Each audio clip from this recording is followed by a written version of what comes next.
ये कहानी है वायरस से इन्फेक्टेड हो रहे लोगों की, जिसमें आर्मी द्वारा एक बायोलॉजिकल वेपन बनाया जाता है जिससे वो अमेरिका के टेक्सास शहर की पॉपुलेशन को कंट्रोल करने वाले थे। लेकिन वो बायोलॉजिकल वेपन एक दूसरे शहर में ही यूज हो जाता है, जिस कारण वहाँ के लोग क्रेजी हो जाते हैं, मतलब एक अलग ही तरह का व्यवहार करने लगते हैं और वे लोग बहुत ही अग्रेसिव होकर दूसरे लोगों को खत्म करने लगते हैं। तो मूवी की कहानी शुरू होती है अमेरिका के एक छोटे से शहर लोवा से, जहाँ चारों तरफ तबाही मच चुकी है और हर तरफ आग ही आग है, और ये सीन यहीं कट हो जाता है। इसके बाद हमें 2 दिन पहले का सीन दिखाया जाता है, जहां हम जूली नाम की एक डॉक्टर को देखते हैं। अब वहां पर उसके असिस्टेंट बेका आती है, जो डॉक्टर जूली से शहर में हो रही बेसबॉल मैच के लिए छुट्टी मांगती है, क्योंकि वो अपने बॉयफ्रेंड के साथ वहां पर जाने वाली है। अब अगले सीन में हम डेविड और रसल नाम के 2 पुलिस ऑफिसर को देखते हैं। डेविड जूली का ही पति है, जिसकी ड्यूटी उसी बेसबॉल मैच की सिक्योरिटी के लिए लगी हुई है। अब हम देखते हैं कि मैच स्टार्ट हो जाता है, लेकिन तभी हम रोरी नाम के एक आदमी को देखते हैं, जो अपने हाथों में गन लिए ग्राउंड में घुस जाता है। अब डेविड उसे कंट्रोल करने के लिए उसके पास जाता है और उससे पूछता है कि आखिर वो ऐसा क्यों कर रहा है, लेकिन रोरी उसे कोई भी जवाब नहीं देता है और देखते ही देखते वो उस पर गन से शूट करने वाला होता है।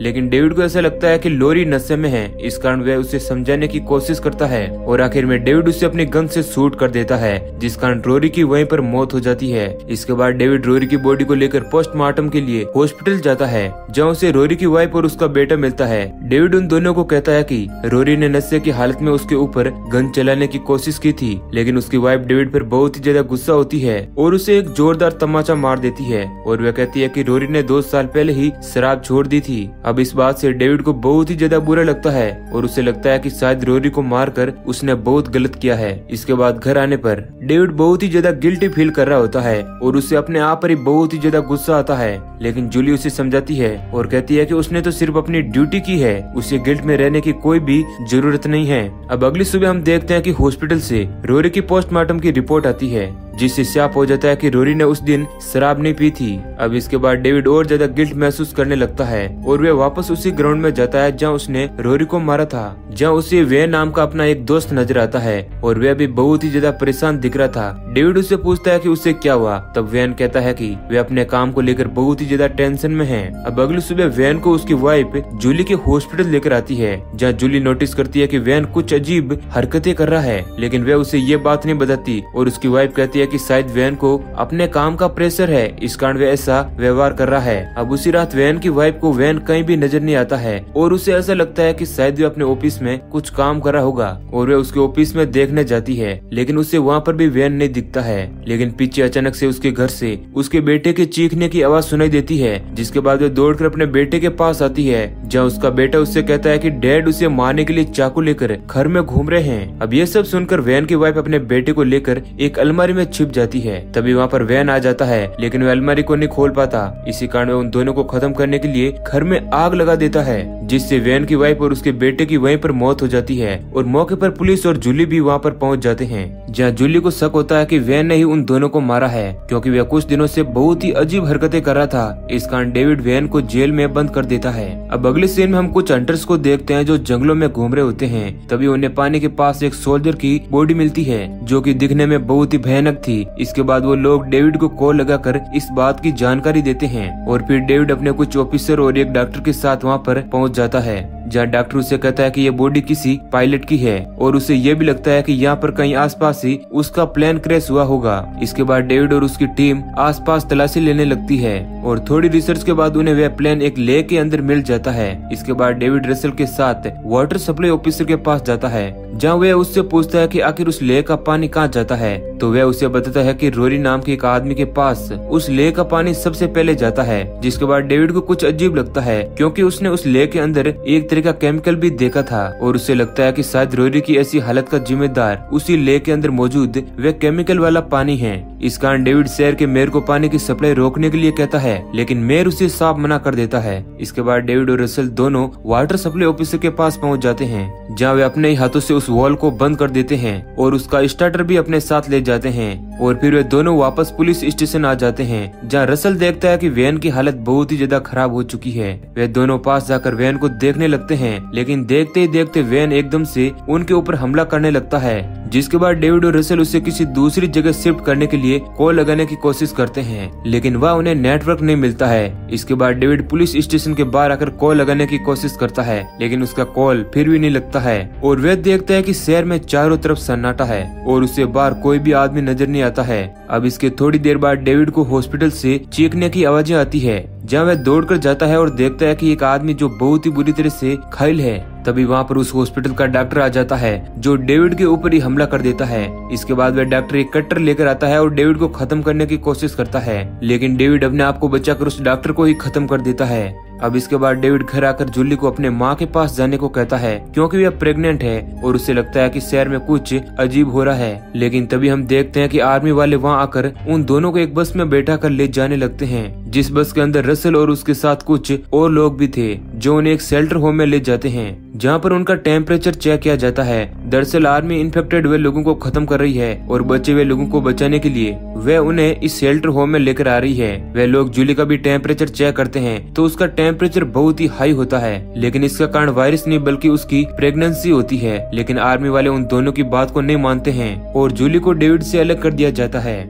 इसके बाद डेविड अपने एक दोस्त केविन से मिलता है, जो उसी शेल्टर होम में था। वो उससे कहता है कि इन्फेक्टेड हुए लोगों को एक अलग जगह पर रखा गया है, जहाँ पर कोई भी नहीं पहुँच सकता है, और वह ये भी कहता है कि इस शेल्टर होम में कोई भी आर्मी की बिना इजाजत के नहीं आ जा सकता है। लेकिन डेविड बहुत ही स्मार्ट होता है और वे एक आर्मी के ट्रक में छिपकर वहाँ से भाग जाता है और फिर वे अपने पुलिस स्टेशन पहुँच जाता है, जहाँ पर वह सबसे पहले अपने गन को लेता है। लेकिन तभी हम देखते हैं कि रसल भी उसका पीछा करते हुए वहाँ पर आ चुका है। इसके बाद रसल और डेविड जूली को ढूंढने के लिए वहाँ से आगे बढ़ते हैं। इधर हम जूली को देखते हैं जो किसी जगह पर बेड से बंधी हुई है, और हम उसकी असिस्टेंट बेक को भी देखते हैं जिसे भी बांध कर रखा गया है। लेकिन तभी वहाँ पर एक इन्फेक्टेड आदमी आता है जो बंधे हुए लोगों को बारी बारी से खत्म कर रहा था, और अब वह बेका को भी मारने की कोशिश करता है। लेकिन तभी जूली उसका ध्यान अपनी ओर खिंचवाती है और वह आदमी जूली की तरफ बढ़ने लगता है और वह उसे मारने ही वाला होता है, लेकिन तभी डेविड वहाँ पर आकर उसे अपने गन से शूट कर देता है। इसके बाद डेविड और रसल उन दोनों को लेकर वहाँ से चले जाते हैं। अब इसके बाद बेका को अपने बॉयफ्रेंड स्कॉटी का घर नजर आता है, जहाँ वे अकेले ही उसके घर की तरफ भागने लगती है और उसके साथ रसल भी आ जाता है, जहाँ स्कॉटी अपने हाथों में गन लिए उनके ऊपर गन पॉइंट करता है, क्योंकि उसे लगता है कि वे दोनों इन्फेक्टेड है। लेकिन बेका कहती है कि वे लोग इन्फेक्टेड नहीं हैं। इसके बाद स्कॉटी और वे सारे लोग वहीं पर छिप जाते हैं, क्योंकि वहाँ पर अब आर्मी पहुँच चुकी थी। आर्मी स्कॉटी की माँ को लेकर वहाँ से जाने लगती है। ये देखकर स्कॉटी को बहुत ही दुख होता है और वह उसकी माँ को बचाने के लिए बाहर भागता है, लेकिन आर्मी वाले स्कॉटी और उसकी माँ को गन से शूट कर देते हैं, जिससे उन दोनों की वहीं पर मौत हो जाती है। इसके बाद आर्मी का एक सोल्जर डेविड और उसके साथियों की तरफ आगे बढ़ता है, जहाँ वे लोग छिपे हुए थे। लेकिन किसी तरह डेविड और रसल उस आर्मी वाले को पकड़ लेते हैं और उससे पूछते हैं कि आखिर शहर में ये सब कुछ चल क्या रहा है। तब वह सोल्जर कहता है कि वह तो सिर्फ अपने लीडर का ऑर्डर पूरा कर रहा है, उसे नहीं मालूम कि आखिर शहर में चल क्या रहा है। और वे डेविड को कहता है कि अगर उन्होंने यहाँ से उसे जिंदा जाने दिया तो वे उन सब के बारे में आर्मी लीडर को नहीं बताएंगे। इसके बाद डेविड भी उसके ऊपर यकीन कर लेता है और उसे वहाँ से भेज देता है। लेकिन तभी वहाँ पर एक और सोल्जर आ जाता है और वह उससे पूछता है कि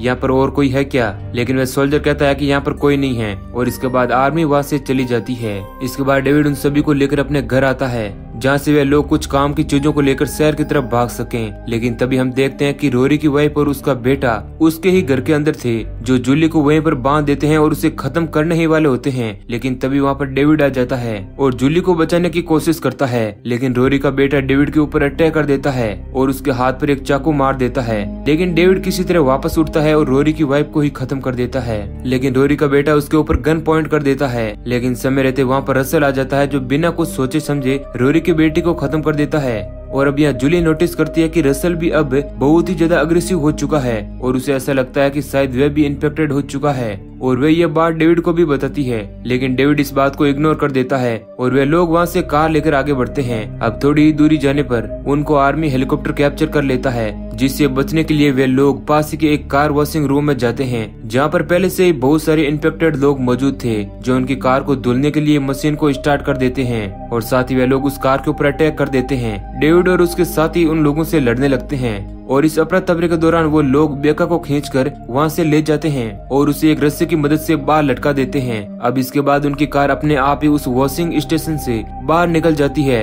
जिसे देखकर आर्मी हेलीकॉप्टर उस पर मिसाइल से अटैक कर देता है और उस कार को ब्लास्ट कर देता है, लेकिन समय रहते हुए लोग उस कार से बाहर निकल चुके थे। इसके बाद डेविड और उसके साथी पैदल ही शहर की तरफ आगे बढ़ने लगते हैं, जहाँ रास्ते में उन्हें 2 कार नजर आती है जो पूरी तरह से डैमेज थी और वे स्टार्ट भी नहीं होती है। लेकिन डेविड को हाईवे पर एक कार आती हुई नजर आती है, जिसके बाद डेविड उस कार को रोकने के लिए रास्ते में गन पॉइंट करके खड़ा हो जाता है और रसल रास्ते में स्टॉपर बिछा देता है, जिसके बाद वह कार बुरी तरह से पलट जाती है और वे लोग देखते हैं कि उस कार के अंदर शहर का ही मेयर मौजूद होता है। डेविड मेयर से पूछता है कि आखिर शहर में चल क्या रहा है। तब मेयर कहता है कि दरअसल आर्मी एक बायोलॉजिकल वेपन तैयार कर रही थी और फिर उसी ट्रिक्सी नाम के बायोलॉजिकल वेपन को लेकर हेलीकॉप्टर जब टेक्सास आ रहा था तब वह क्रैश हो गया था, जिस कारण वह वायरस लोअर शहर में ही फैल गया। और जब मेयर ये सब बातें सुना ही रहा होता है तभी रसल उसे गन से शूट कर देता है। अब ये सब देख डेविड को भी कंफर्म हो जाता है कि रसल भी अब इन्फेक्टेड हो चुका है। डेविड उसे कंट्रोल करने की कोशिश करता है, लेकिन रसल उसके ऊपर एक गन तान देता है और जूली और डेविड पर गन पॉइंट करके उनको आगे बढ़ने के लिए कहता है। अब कुछ ही दूर चलने के बाद डेविड रसल से बड़ी चालाकी से गन छीन लेता है, लेकिन वह उसे खत्म नहीं कर पाता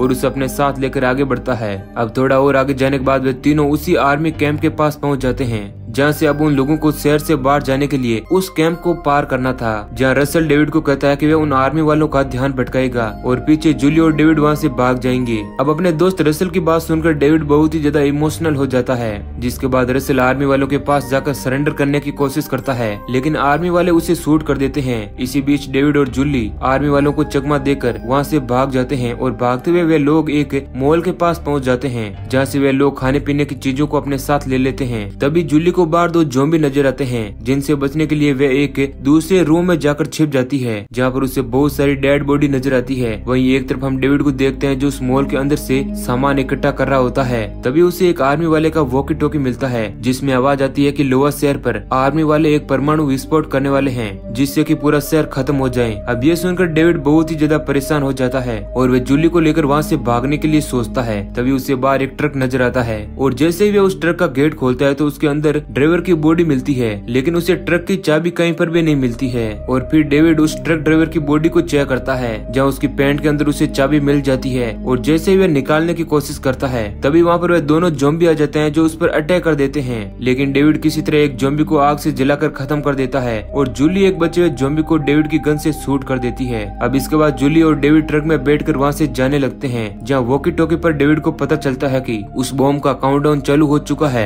लोअर शहर को पूरी तरह से डिस्ट्रॉय कर दिया गया है और उनका ट्रक भी उस धमाके की वजह से पलट जाता है, जिस कारण उनका एक्सीडेंट हो जाता है। हालांकि वे दोनों पूरी तरह से ठीक थे और वे लोग ये भी देखते हैं कि जिस शहर में वे लोग कई सालों से रह रहे थे वह पूरी तरह खत्म हो चुका है। और इसके बाद वे दोनों टेक्सास शहर की ओर चले जाते हैं, जहाँ उनके ऊपर आर्मी ड्रोन कैमरे से नजर रख रही होती है। और इसके बाद हमें एक न्यूज से पता चलता है कि टेक्सास शहर पर भी इस वायरस का असर पड़ चुका है और इस बात से हम समझ पाते हैं कि इस शहर में वायरस डेविड और जूली के कारण ही फैला था। और इसी सीन के साथ ये मूवी एंड हो जाती है। तो दोस्तों ये कहानी आपको कैसी लगी हमें कमेंट करके जरूर बताना। ऐसे ही और इंटरेस्टिंग वीडियो पाने के लिए हमारे चैनल वी नीड एक्सप्लेन को सब्सक्राइब करें। धन्यवाद।